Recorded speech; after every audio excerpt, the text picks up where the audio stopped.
these agencies were hiring these candidates but were not paying them properly. Sometimes because, of course, staffing agency is also not always right. Government did not thoroughly evaluated where the problem lies and what should be done. You said after the petition, the government, the Ontario government or the Minister David Pichny, they never listened these concerns? Never. Employers select the candidate. If employer selects the candidate, they pay the hiring charges or the service charges to the recruiter, which is somewhere between 15 to 35%. We have heard that many of time the employees, they were not being paid on time. Saving the employees from exploitation. Okay. Unfortunately, that has not happened. Tells the staffing company, we just don't want this person from next day. Staffing company cannot do anything. The agency have to say no to the employee.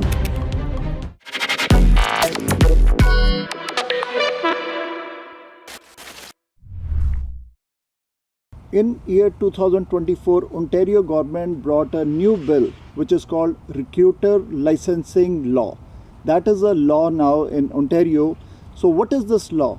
Because there were many employment agencies across Ontario, those who were misusing the system. So Ontario government then brought this law which is called the Recruiter Licensing Law. What is that? We have one of the speaker with us, Shailja Pranjal, who herself is a recruiter. We will ask her what are the benefits of this law or what are the loopholes in this laws. Shailja ji, welcome to the show. Thank you for having me, Nitin ji. So I would be happy to talk about it. So starting with your introduction, please. I am Shailja Pranjal.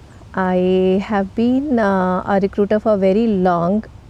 In my personal ethics and spirit, I love when people get the job. So this was my dream project of opening a recruiting firm where I can help people getting the job.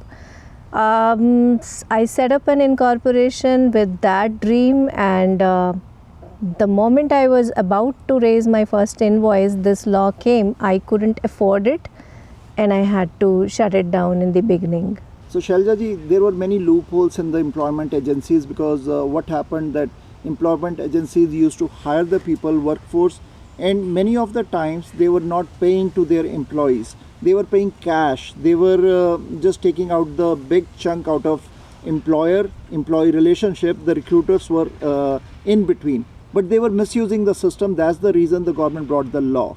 So is that law is effective now? So before that, let us know like why it was required, the law was required, what was happening before in this scenario. So I would say that yes, this was being misused. We have a lot of new workers, immigrant workers who have no clue about how the system works in Canada. These agencies were hiring these candidates but were not paying them properly. Sometimes because, of course, staffing agency is also not always right, but many a times the reasons have been that they were not getting their invoices paid on time. And they were not paying. End result, lot of complaints went to the government, and that was the reason that government took this step. But while taking this step, government did not thoroughly evaluated where the problem lies and what should be done.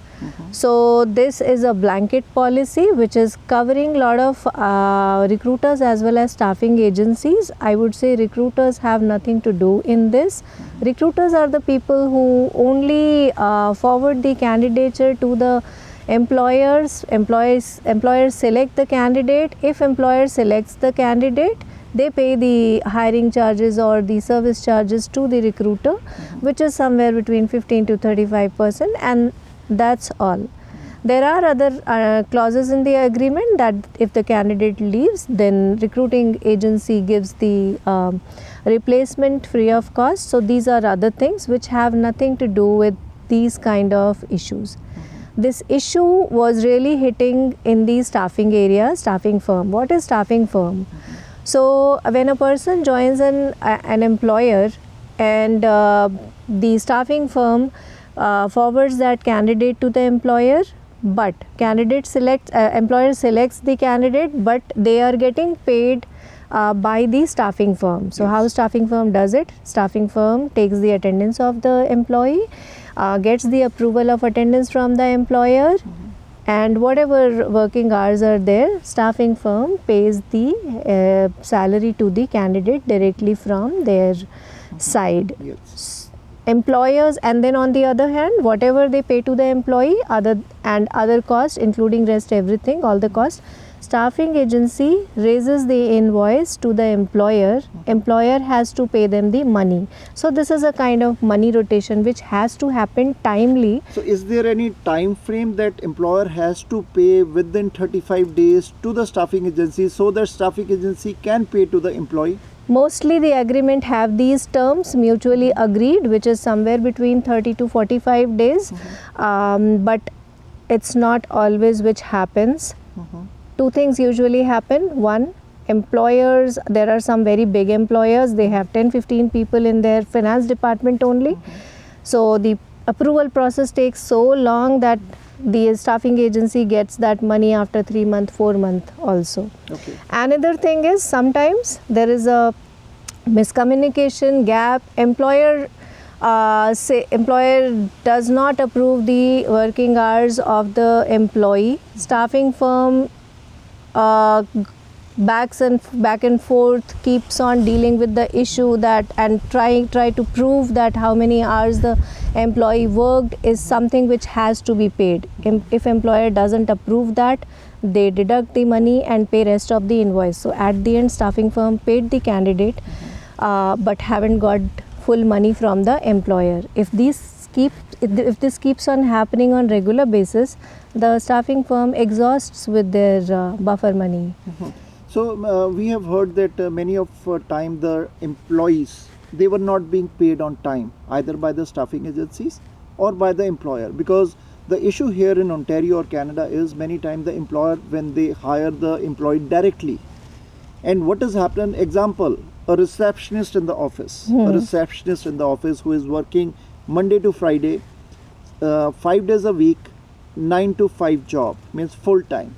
But employer, what they are doing, they are asking this employee to bill us as a self-employed, means you will get a T4A, not the T4. Correct. Means you are a self-employed working full-time using the company's resources of furniture, of the computer, or all the resources. But treating the employee as a self-employed, this is not only in the trucking industry, which is called Driver Inc.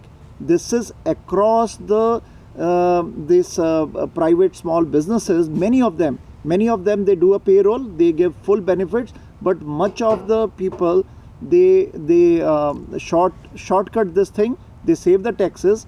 So, and the staffing agencies are also doing the same. That's the reason government brought the bill, this law for the staffing agencies. But other side, employers, are they not bound by the law? There is no law to bind the employers for these things, but there should be a law.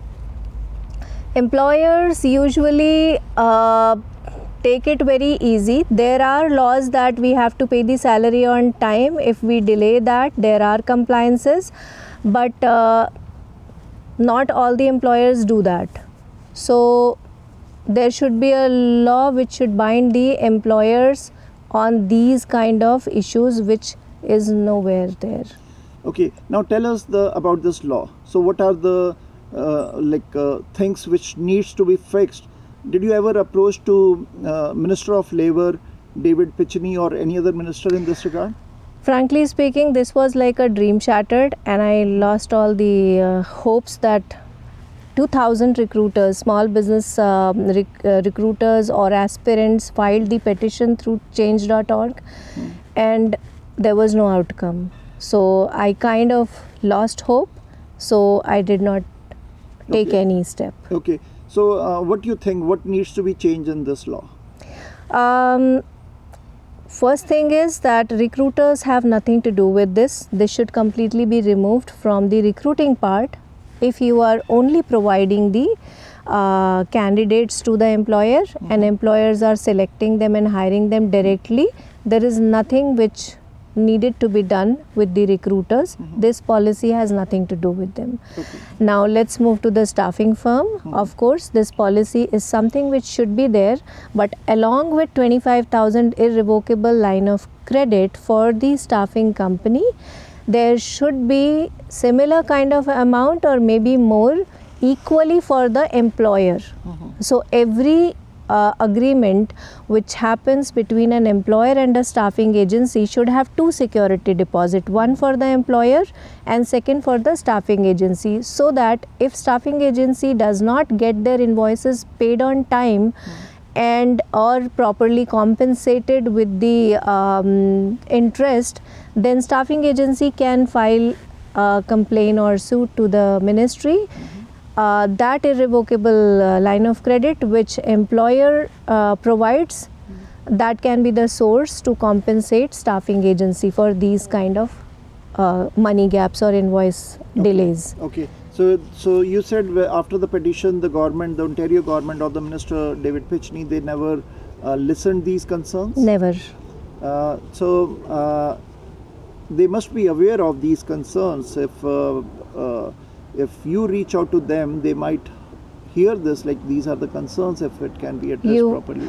You are very right. I think almost all the recruiters should take this step and write to the ministry.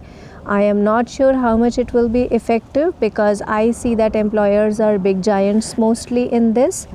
Now, why employers do not want to get into these direct hiring and they go through the staffing firm? If we understand this, employers do not want to pay the benefit. Employers do not want to take the accountability of litigation. If employer does wrong dismissal, they do not want to take the accountability. Okay. So they are, of course, I'm not sure how government will support these small businesses when it comes to big employers. Okay. So Shailja, because government brought this bill to fix the system, because there were, as I mentioned before, that to fix the system because there were misusing the system between employer, staffing agency and the employee. The system had loopholes. That's the reason this law was introduced or brought in. What are the benefits of this law? Because you already told us that there are loopholes which government needs to look into this and fix further to safeguard the recruiters. So what are the things which got improved with this so far? Ideally, the improvement, the effective improvement should have been about saving the employees from exploitation. Okay. Unfortunately, that has not happened. So you are saying that employees are getting exploited even now by employers? Even now by employers, and if the employer tells the staffing company, we just don't want this person from next day, staffing company cannot do anything. The agency have to say no to the employee. Okay. Now there are some other rules that within 90 days if you dismiss an employee, you do not have to pay any severance. So that's an advantage. The employee gets nothing, just an information that next morning they cannot come to the work. Okay. So many of the employees, they are not getting benefits because they are being hired as a self-employed. Yes. So their benefits are gone. Yes, even if they are hired on T4 by these staffing agencies, the benefits are not there because contract job usually do not have benefits. Okay, okay. So what is your message to the Ontario government, to the Premier Ford or to the Minister of Labour, David Pitchney? What is your message?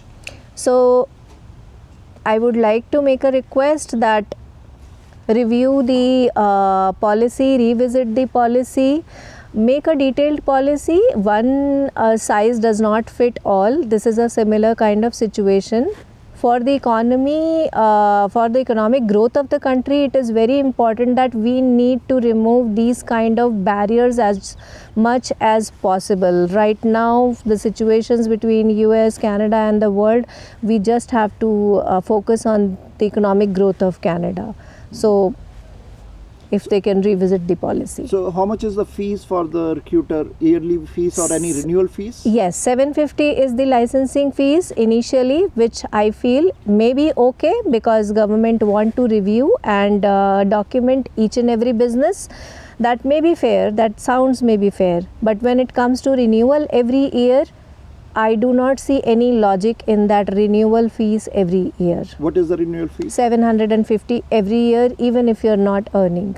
And there is a security bond also something? Yes, security bond is 25,000, which you can pay directly or you can pay through your line of credit from the bank.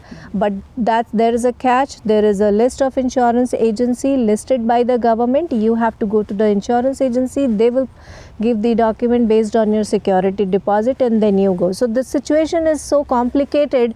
A simple person who just want to earn and contribute to the economic growth simply steps forward, seeing this as such a complicated system. So being a small recruiter, you found that there are still needs to be fixed in this law. Yes. And employees are getting exploited by the employers a big time. Yes. And those all things need to be fixed, and accountability comes to the Minister Pitchner.